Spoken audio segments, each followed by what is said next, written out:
Hi, John. Thanks for making some time today to connect on this wonderful topic you've outlined.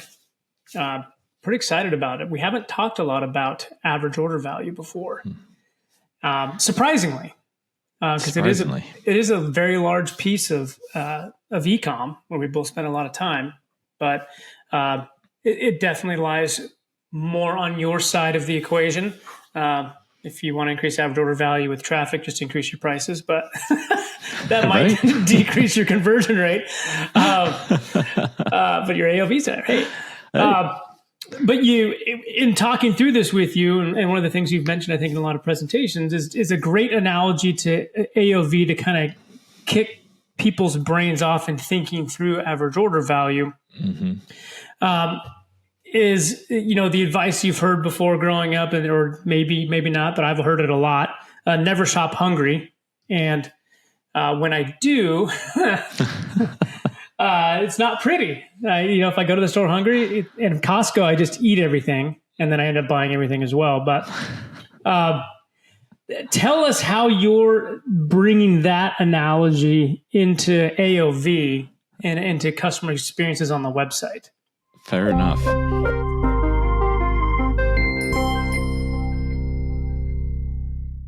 I have this bad habit of going to the grocery store hungry. I don't know why. It's like I dislike grocery shopping completely.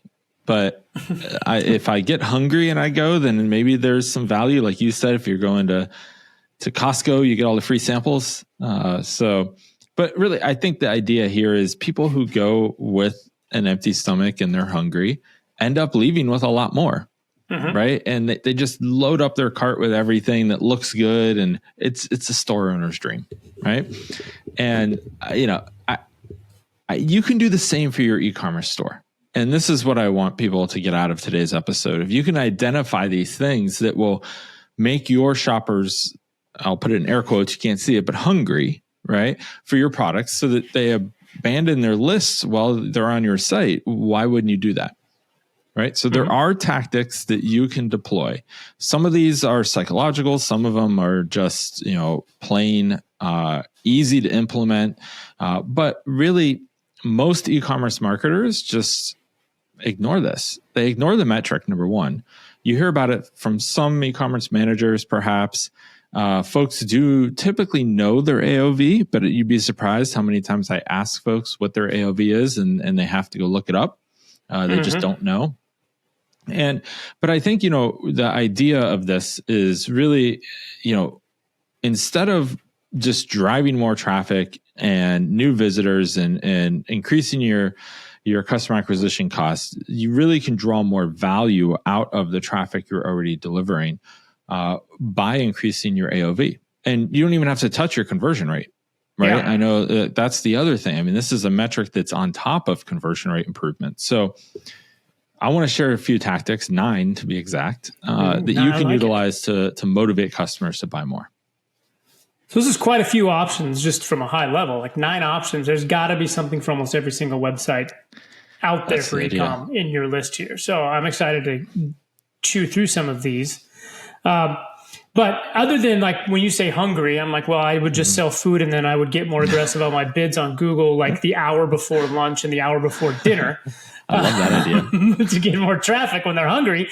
But how do you equate like hungry on a site where they're actually not likely buying food or actually shopping with, pains in their stomach from hunger? Yeah.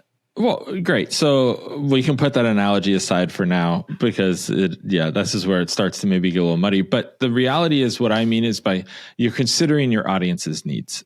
Right. When they're in the grocery store and they're hungry, you're meeting their needs where they're at. They want food right then. You're meeting that need. Right. So how do you consider the needs of an online shopper? Right. What are their purchase motivators? Right. What is going to motivate them? It's probably not a hungry stomach unless, even if you're e-com, you're unlikely to get it quickly. Maybe if you're Instacart or something. Right. But, why should they be hungry for what you're selling? Right? Why should they really want that product? How can you satisfy that specific need that they have right then? And once you're able to kind of pinpoint these, you're going to have a much better understanding of how to tailor your messaging. And that's what a lot of this is about, right? Some of it's influence through psychologic tactics. Some of it's just changing your messaging, right? So the first thing you really want to do is just get started by talking to your customers, right? I tout this. I feel like every episode I'm talking about, go talk to your customers, but you never have any idea about why they're interested in your products, what their motivators are, unless you talk to them. So you really want to open up that direct line of communication, and you should run a small focus group perhaps, and just ask them, why are you interested in this product? What makes you interested? What are you considering as alternatives? There's a lot of questions like that you can consider that will help you tailor the rest of the tips that we'll talk about today. User testing is a great way, right? So send people to your site who match your ideal customer profiles, ask them to complete some tasks, record their screen and their audio, and ask them to talk out loud about the experience they're having, right? You'll get a lot of great information. And, we have a product that's a good user input, right? Userinput.io that you can go to and get this user testing done. That I think is really valuable to just talk to your customers. Oh, so yeah, that has been taking off like wildfire inside Logical Position. Like, not to tout a product of yours that much, but it is very popular. Yeah, you get a lot of great info out of it, right? Yeah. Well, and I think through when you're talking about, why somebody's buying a product, I think often in e-commerce, outside of kind of the basic needs, like if I'm buying Band-Aids, like obvious there's something there. But my wife is a good example of this because she just enjoys shopping. So she's different than me. I shop when I need something and I just get in, get out. I'm the weird one online. But Hunter boots for her, those are rain boots. Mm-hmm. And guess what? She's not there because she needs rain boots.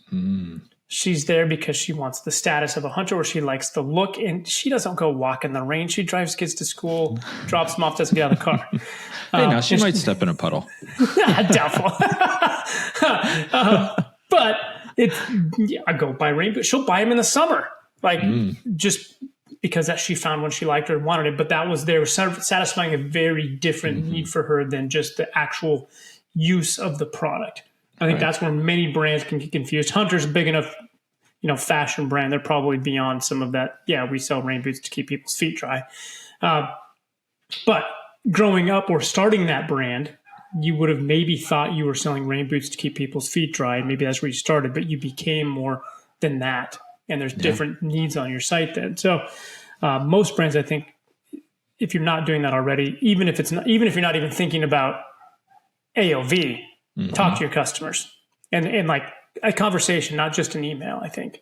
Yeah. Oh, for sure. You need to understand, you need to see them. And that's why we love the video portion, right? Really helps you understand what they're thinking. And that's important. Okay. Got it. So we understand, hopefully at this point, why they're coming, what they're satisfying when they're on your site or trying to satisfy. What's the next thing we need to be considering when increasing AOV? The next thing is cross-selling complementary products. So you just talked about rain boots. So, I think here you're thinking someone who's interested in rain boots might be interested in a jacket or a waterproof hat or a pair of rain pants, right? They may. Hunter may be selling to your wife because she loves the look, but, it rains a lot in Oregon. She probably also needs something to keep her dry, right? So this cross-sell opportunity is one that I don't see used enough. And it really, you want to use cross-selling throughout the entire site where it makes sense. So many people focus just on the product page or checked out, right? And use it in those two areas. I like people to think of it as a service that they're providing, right? This is not an upsell technique. Right? It is in a sense, but if you treat it just like an upsell technique, you're going to throw whatever products you think are best on that page. Instead, you want to think of it as a service you're providing. This is complimentary. This is something that I'm trying to be helpful for the visitor. If you do it consistently, you can watch your AOV just really respond to that being helpfulness, right?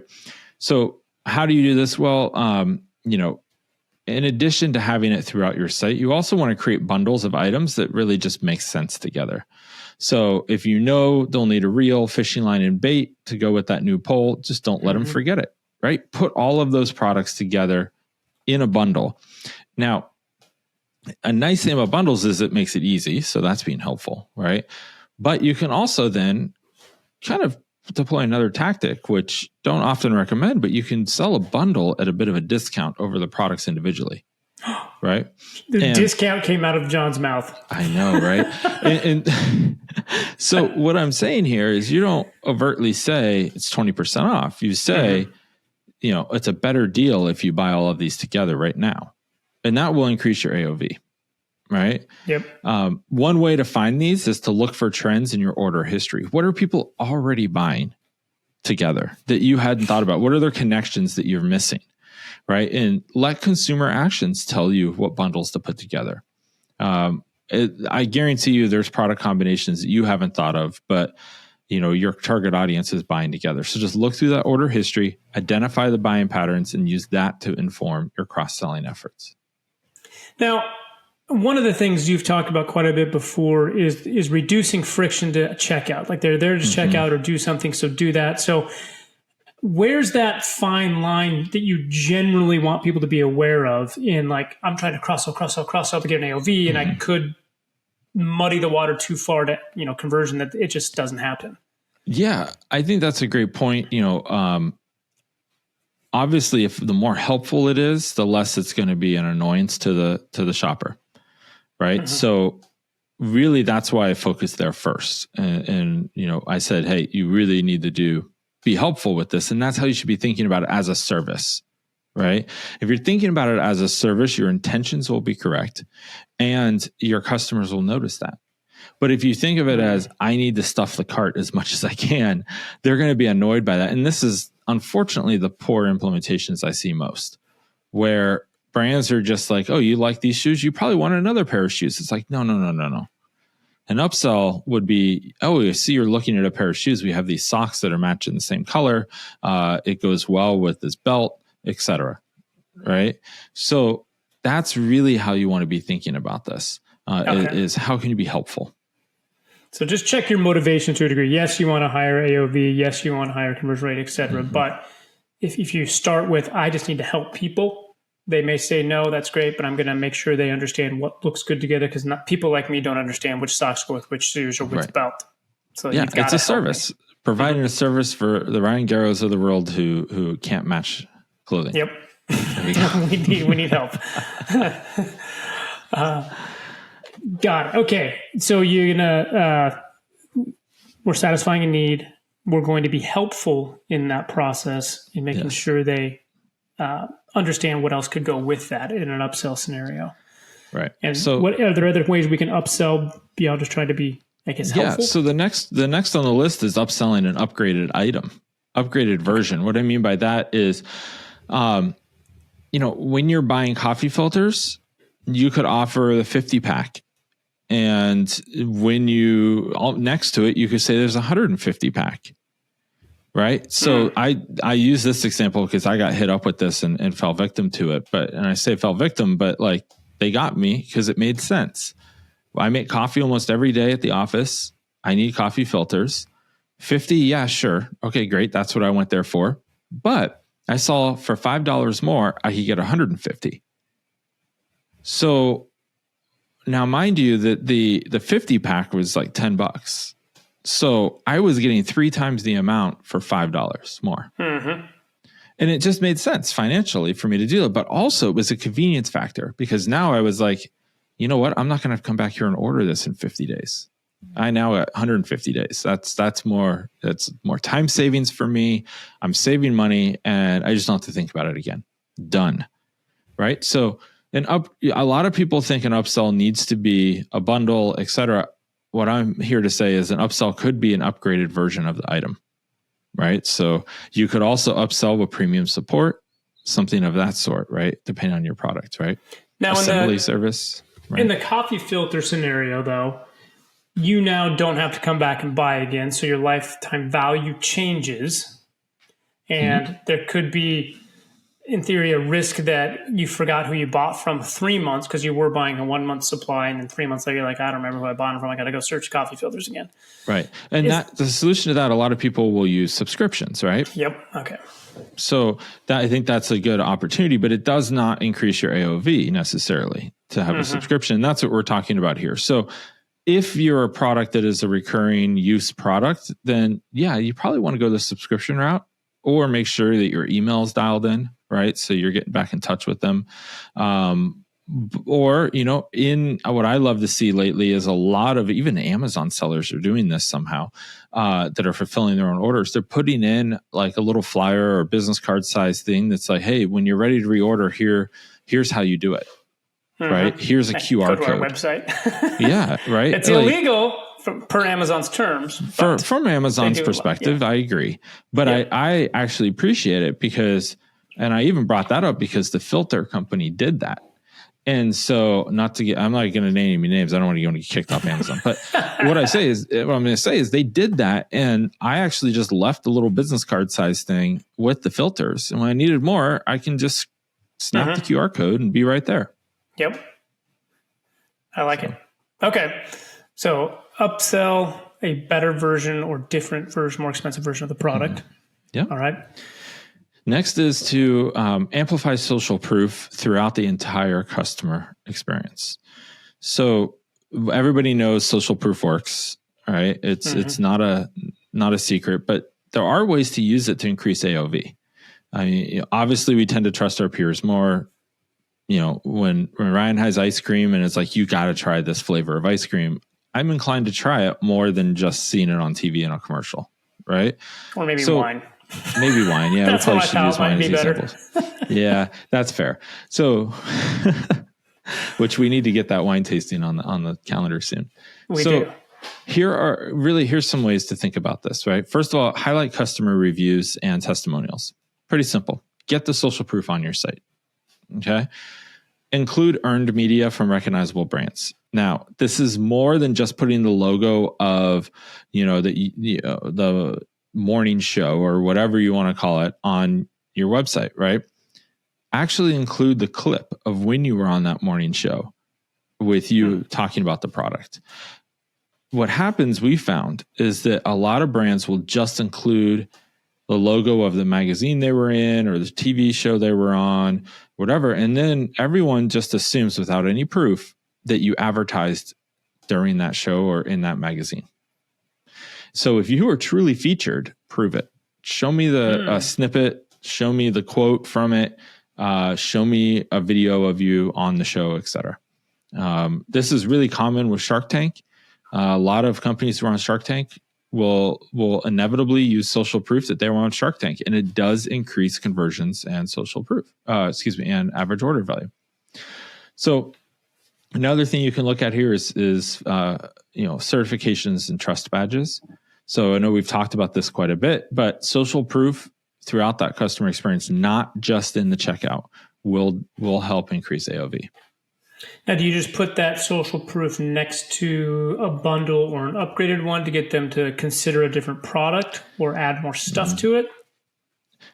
That's fair. I think really what we've seen is the correlation just between having social proof and having an higher average order value, because people are going to feel more comfortable spending more with you because they're willing to take more of a risk because of the social proof. So it kind of sits alongside the upsell, cross-sell stuff and allows those to work more effectively. Exactly. To that. Okay. Exactly. Right. And it reduces the barrier of me saying, wow, should I spend $50 with these folks or should I spend $1,000 with these folks? Well, I'm going to start with the $50 because I don't really know and trust the product. I want to see how that $50 product is. If it's a quality product, then maybe I'll come back and spend the $1,000. Right. So really what you're trying to do is lower the objections, and that helps increase AOV. Got it. Okay. I bet DJ takes that from you and leverages that. DJ, if you're listening, social proof, buddy. Okay. And you mentioned discounting with carefully, which is an incentive.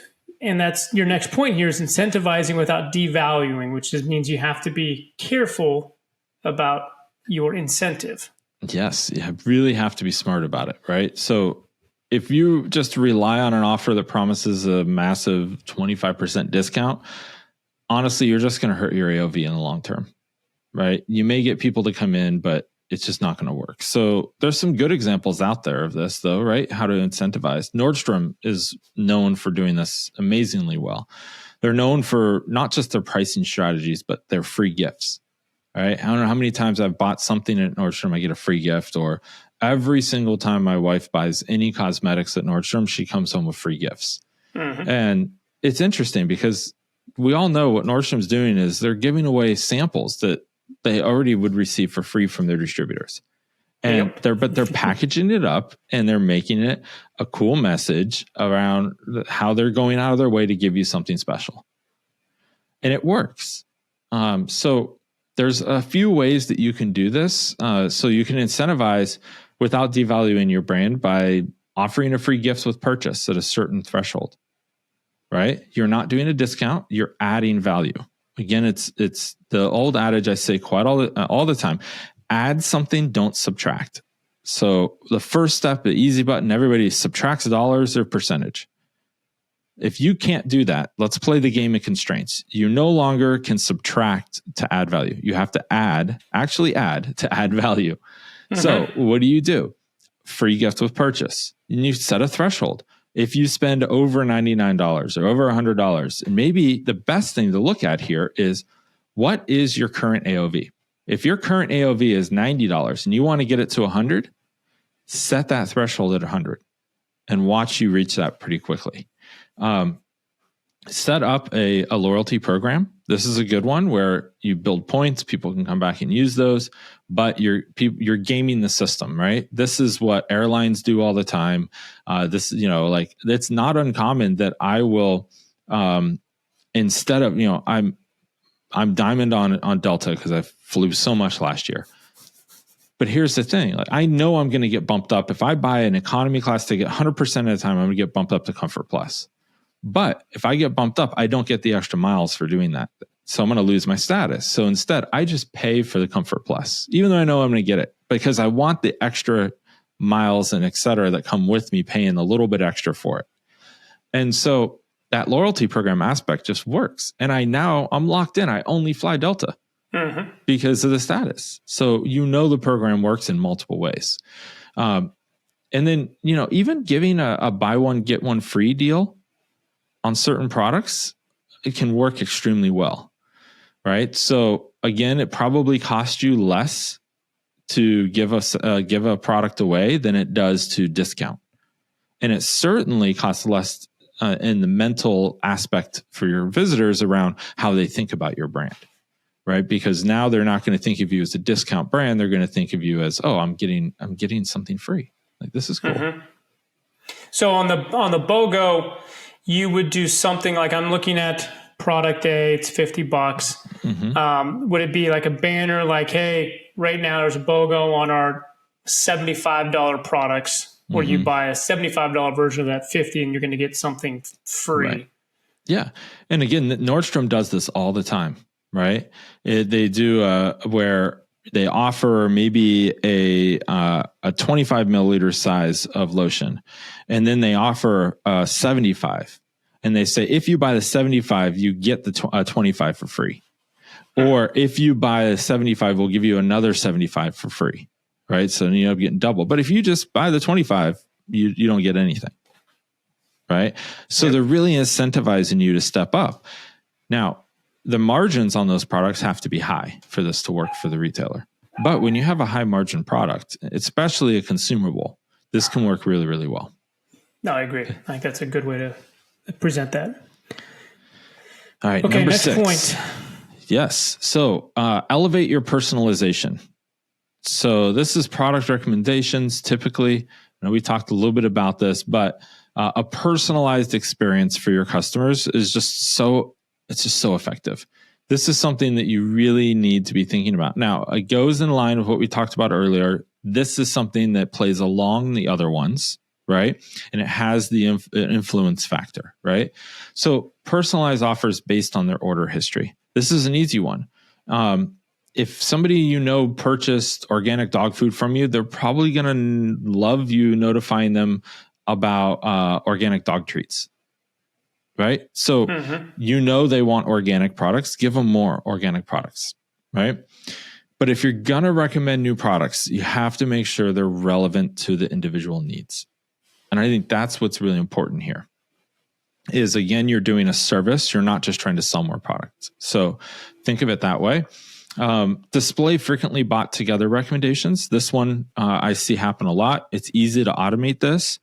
And the reality is there's usually a really good reason why certain items are bought together. So play that, right? Play it up. Like maybe people love almond milk with their coffee, right? So throw a box of almond milk in if you buy coffee beans, right?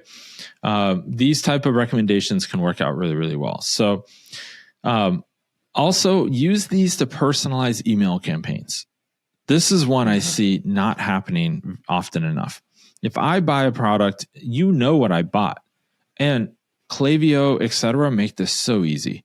So utilize the tools that are out there and take that extra step and personalize your email campaigns.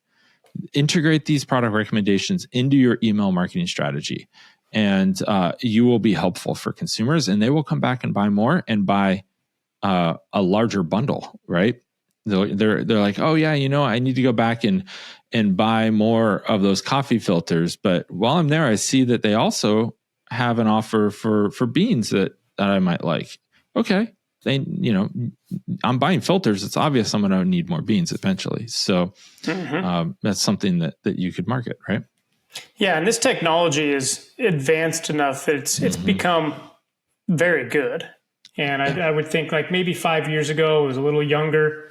It may not have worked as well, but now you can get the same system to populate your site product suggestions as well as populate your email. ListTrack, I know, does an automatic personalization on the site. Like you go to the site and you're seeing a specialized portal for you on the site. Yeah. Also plays into CRO and conversion optimization. When you have somebody seeing a personalized site, you're basically taking the Nordstrom example and making the site a personal shopper for you, essentially. And think of it, and that's where the service comes into play. Like you are trying to serve these customers and give them things they're going to be interested in, not ram products down their throat because you have excess inventory. It's so true. And it's, I think that it's, as its own tactic, works really well, but combined with a lot of these other things, I think you find that it works really even better. So, all right. So next is offering free shipping, but setting that to a threshold. And what I mean by that is, look again at your average order value it is now and set free shipping right above that number and watch your average order value climb up. This is one we see a lot. Now, it doesn't work in perpetuity, meaning like you can't say, oh, our average order value is 100. I'm going to set it to 110. Oh, we hit 110. Let's go to 125. Eventually, it does taper off, but it is a good way to juice your average order value and game that a little bit. In fact, according to a survey conducted by Return Customer, 93% of people prefer free shipping over other types of discounts. 93% would rather have free shipping than anything else. So how do you do this? Well, a lot of people are just abandoning their carts because they get to the checkout page and they see that added cost of shipping and they're just like, well, that's not what I wanted to pay.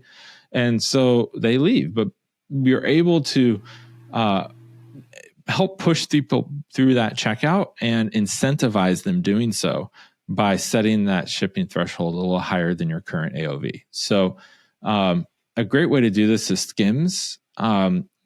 Offers free shipping in the US for all orders over $75.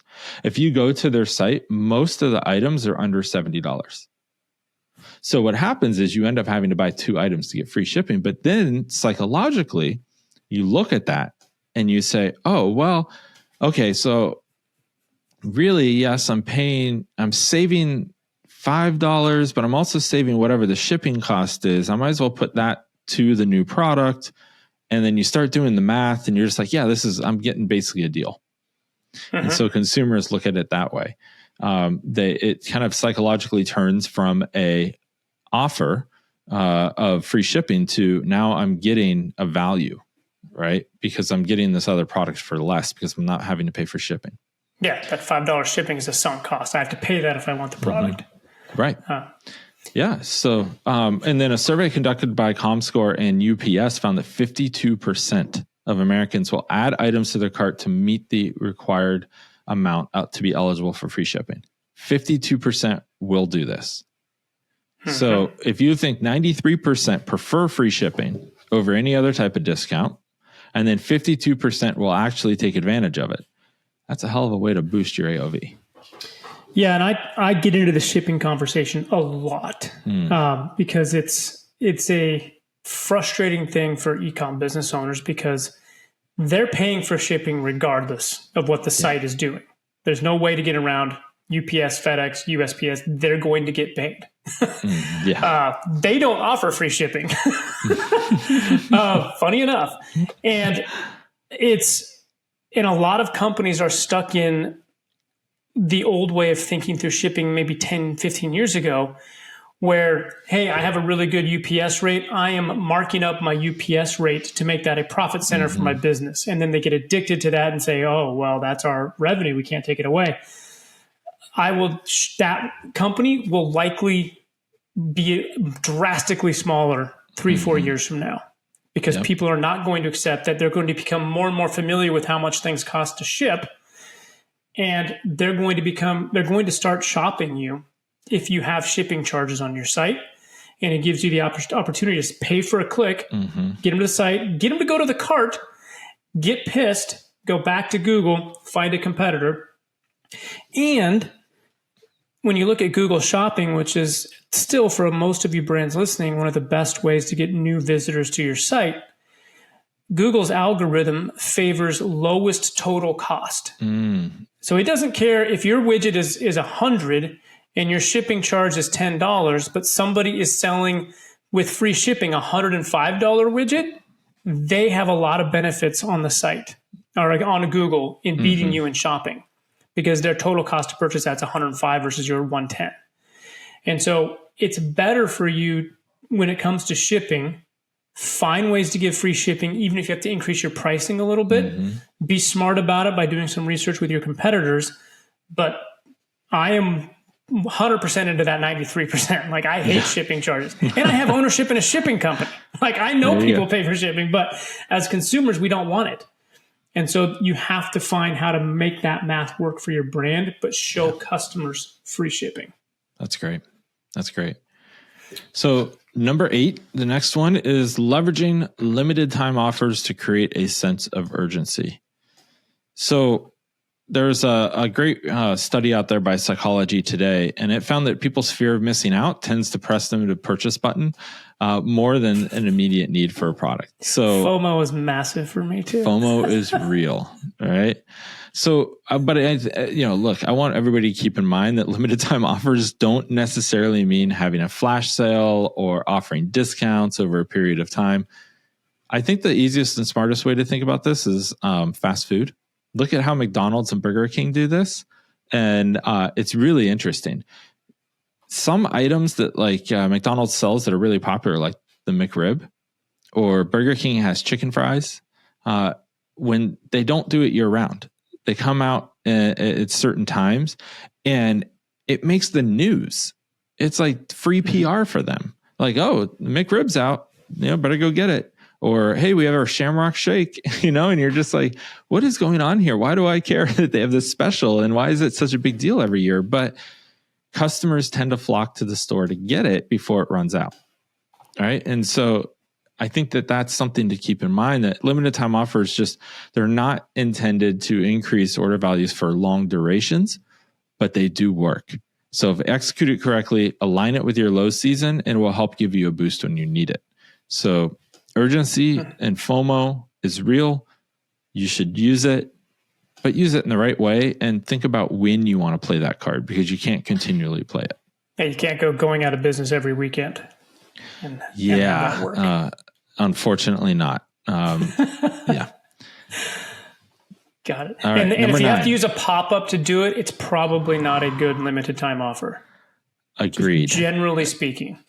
a pop-up or a countdown timer or any of that is really just reducing trust. It's going to be gimmicky and people will see through it. Exactly. You don't see McDonald's running a commercial for the McRib and they put a countdown timer up, right? No. They're not doing that. They're just saying available for limited time. Yep. That's right.